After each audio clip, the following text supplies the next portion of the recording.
How can that story that you want to tell on the right, that you do tell about a lump of coal, and you would like to be true for a black hole, how can that possibly be consistent with the fact that how can the information get from the singularity at the centre, faster than the speed of light, out to the horizon, where you then expect it to be carried away by all radiation? Yeah. There's another version of the black hole information problem, which I think is due to Daniel Gottesman, which is, I have a pure state sitting at r equals 0, just sitting there. I have a quantum state, and then I just collapse some matter around it. I just throw in a whole bunch of matter, and the black hole forms with a horizon out here. If I believe that information somehow is going to escape this horizon, I almost must believe that this information, even though it doesn't know that a black hole is about to form around it, somehow has to get that information out to the horizon. How does it know to do that? That just seems kind of crazy from a... Oh, because there's no gravitational field inside a spherical shell. Exactly. It doesn't even know that. Exactly. Yes, as far as we know, someone could be has collapsed at a black hole around us, and no one's rushing their information out. Right. So, and we know that this would violate cloning if our information suddenly also appeared on what's sometimes called the membrane or the horizon of the black hole. So, what's wrong with what's wrong with this? What's a good argument about why we don't expect in generality for this page curve to happen? Is this AMPS? I think the nicest one is this AMPS experiment. So let me just say what that is. Is there a way to say it without? Are you going to get mad if I? You're going to get mad if I do the infalling photon. Maybe I will give the infalling photon, and you can. The pair creation argument, and you can say something. So let's say that we believe in the page curve, and we look and we form a black hole of a pure state, and then we wait until past the page time. And now we know that if we have some photons which come out of the black hole, they must be entangled with the stuff that's already out of the black hole, right? Because they have to lower the entropy of the radiation. So we can imagine that we have some early radiation that's already out there. We've collected all of it, and now we have photons coming out after the page time, and they must be entangled maximally with the early radiation, right? And the AMPS paradox is that we expect that we believe that these photons which are coming out have to be entangled with stuff which is inside the black hole. And how can it be, so this would violate monogamy of entanglement, how can it be that a photon which comes out of the black hole is both entangled with the early radiation and entangled with something inside the black hole? Let's call it H.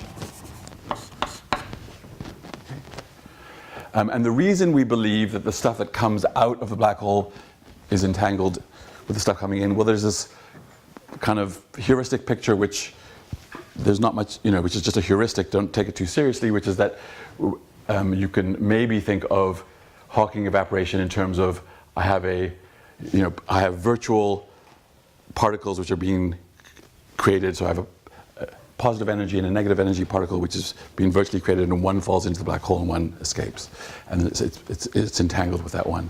And another way of just thinking about it is, if I look at the vacuum state that's here, it is an entangle. You can think of it as in some sense, in order for this to have low energy and to be smooth in terms of the quantum field theory vacuum state here.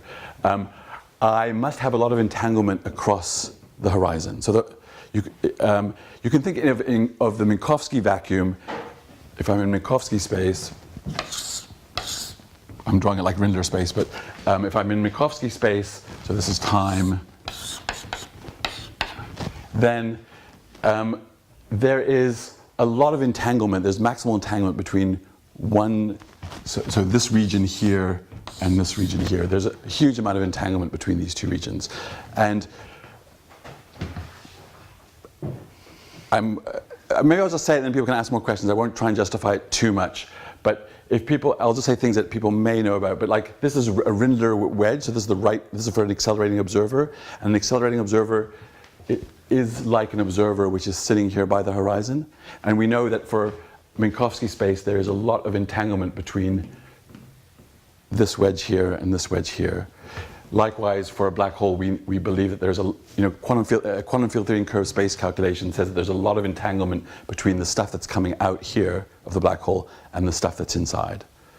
And you can either think of it in terms of this picture of one particle, a Hawking particle coming out and its antiparticle going in, or you can think of it in terms of Rindler space maybe, and the fact that stuff must be very entangled, or you can think of it like if I have a very entangled Hamiltonian, the ground state is going to be very entangled.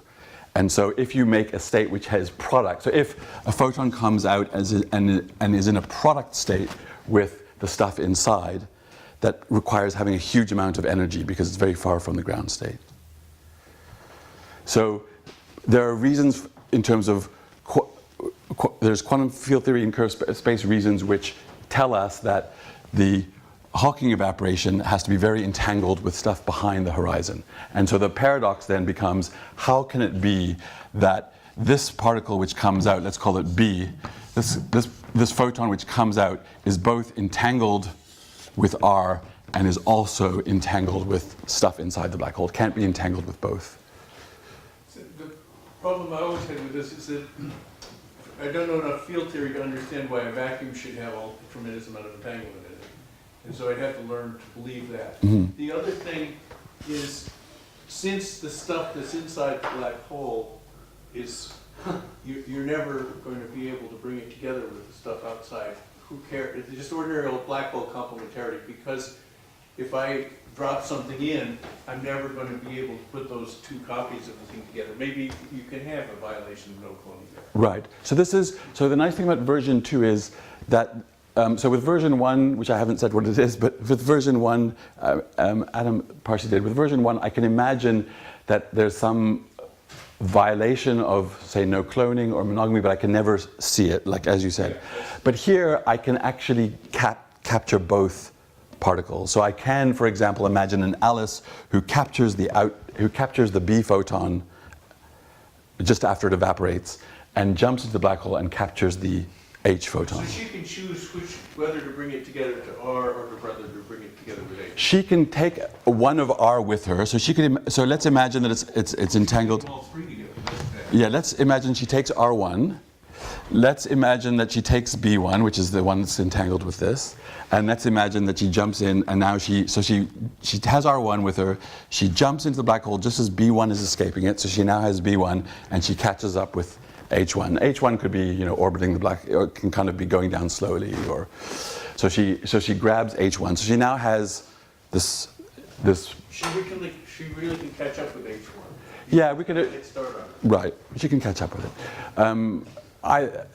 Now the Harlow. Now, whether so the kind of Harlow-Hayden argument about why this might be difficult is that computationally to figure out to figure out what R1 is very difficult computationally.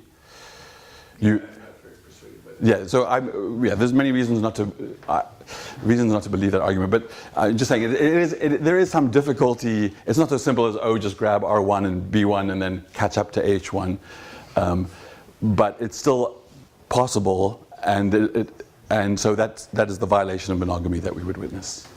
Why is it obvious that Alice will be able to catch H1 before it hits the singularity? Well, I can either imagine that it's massive and that she's traveling very quickly, or and she can travel faster, or I could imagine that it's ejected at some angle, so it's going in a circle, and she'll just wait till it. So our stuff that falls. Don't forget, this is a very large black hole, can be as large as we want, so we're basically in flat space. Okay, this is basically flat space. So here, everything looks very flat, and she can just fire her jetpack and grab it. So this thing could even be orbiting around the black hole of a galaxy, and then she wait for it to come around again. Yeah, it could be. You could imagine that it's going like this. That H1 is going like this, and she just is going to sit here and wait for it to hit her.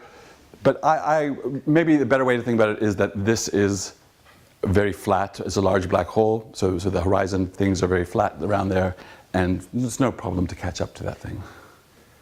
People think of the horizon as being a horrible place, but it's not so bad. I mean, We might be on one right now. we might be on one right now. Singularity is not so great, but horizons. And I guess that's the problem with a lot of the solutions to the black hole information problem. You can posit a firewall, meaning that's one of the solutions, is that we say, oh, this argument from quantum field theory that these things had to be very entangled is just not, it's not the case, and there's this violent firewall which is happening at the horizon which forces these things to be in a product state. You can make suggestions like this, but they are all modifying physics in flat space, effectively.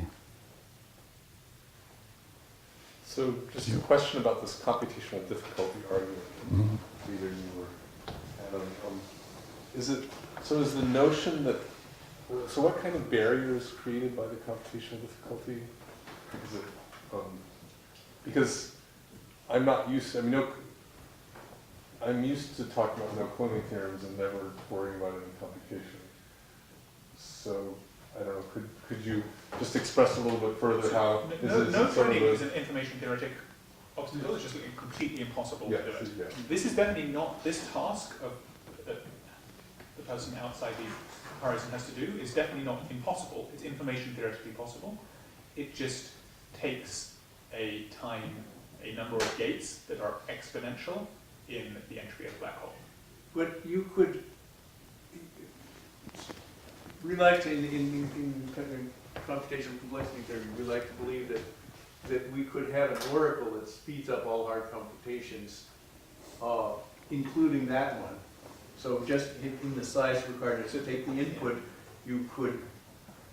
This is not. If there's in this is principle, not a purely informational answer to all hard computations. This is not a classical decision problem. This is a quantum in, quantum out. Process this quantum in information. Yeah, but and all that extract sits inside polynomial space, and you can make oracles for that. Okay. So that's why the idea that it's just this is a a hard question that computation comes. is not a satisfying answer. Even a Because you hard can make quantum oracle. computation can be sped up by a really smart oracle. That is not. What do you mean by smart? So this is. Well, like an oracle for the Haldane problem. You want to do a unitary. You're basically implementing a unitary on half of an entangled state, effectively. Yeah. Yeah. So no matter how smart, it's not just smart that the oracle needs. You're The saying that oracle- there's a size of the input and output that are slowing down the computation. that it's the problem isn't that the oracle isn't smart enough to design a good circuit to do this. It's that the fastest good circuit that is possible to do this requires an exponential number of gates. I mean, why is this so? Why can't it just be a Why, lookup why table? also, But it's because it's not a classically and classical. I look at tables for a classically and classical out problem. It's a quantum in, quantum out problem. but so I heard this. I heard this claims a number of times. Somehow, but not any argument. Why is it that you need such a number of gates? The hardness of the problem, that is an argument due to Patrick Hayden that being able to do this problem reliably would be do you remember what it's equivalent to? I mean, it's a trapdoor. There's various equivalences, but it's like inverting a one-way function. Well, that's A quantum child's one-way play function. for if you have an oracle for the Haldane problem. But I guess it's a quantum. I think Adam's right. Is that it's a quantum thing. Even if you gave me an oracle for the classical Haldane problem, I would still not be able to do this. I mean, it is inverting a certain function, right? A unitary. You want to invert a unitary. Yeah, but how do you know it is inverting something that is hard to invert? No, that you do, that's given on faith. That's you imagine it's a random unitary with high probability. But even if you just give someone an arbitrary classical, powerful but classical oracle, or even it's hardness of implementation rather than hardness of some classical decision problem. Let me also just say that there's even if it were true. No, Hamiltonian. You could imagine a Hamiltonian that quickly passes that quickly does that. That's right. Well, the black hole. And- Yeah. So, there's, this is why these arguments are not persuasive to people who are used to thinking of information and computation as separate things. I agree, and even if, even if it were true, so Bill and I suggested this thing where you effectively create the black hole from a maximally entangled state, which is probably incredibly difficult, but let's say you can do it, then you can in some sense do the computation before the black holes form, and then just jump in. But so and let me just say that even if it were true, it seems like a strange way to do physics where you say we have these mathematical objects which have negative eigenvalues, so they're not density matrices, but they look like positive operators, and that's how we're going to do physics. It seems like you're kind of lost. How are you going to discover the quantum theory of gravity if it is that, if you're now trying to find objects which have negative eigenvalues but which look like they have positive eigenvalues to a computation? I don't see. You'd have a lot of. You're not looking under the streetlight in that case. Yeah. What's that? The problem is if you give up sanitizing, you just say, okay, that's a mistake. So I personally would love it if people took that more seriously. There are two reasons why people don't, and I don't find either of them compelling enough to. And Adam can maybe make a stronger case, but the one argument is due to